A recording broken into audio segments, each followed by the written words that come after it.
And so the surprise here was that he was referring to the Son of Man, meaning himself, as having no permanent place and being rejected even in his own hometown.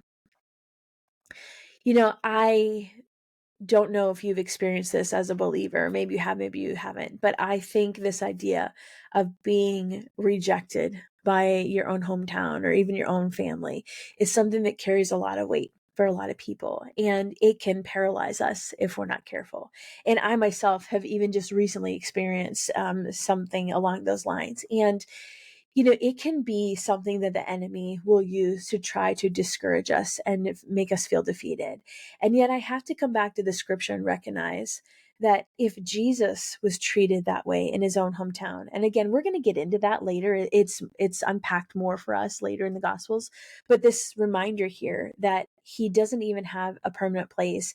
He was rejected in his own hometown. If they rejected Jesus, then if I am representing Jesus, it is only natural that I'm going to experience the same thing and they're going to reject me. And so maybe that's just a word of encouragement for somebody today, that if you're experiencing that, it's okay.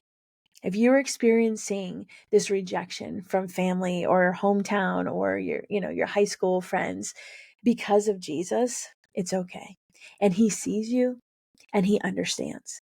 And he wants you to recognize that the identity that matters is the identity that he gives you as a son or daughter.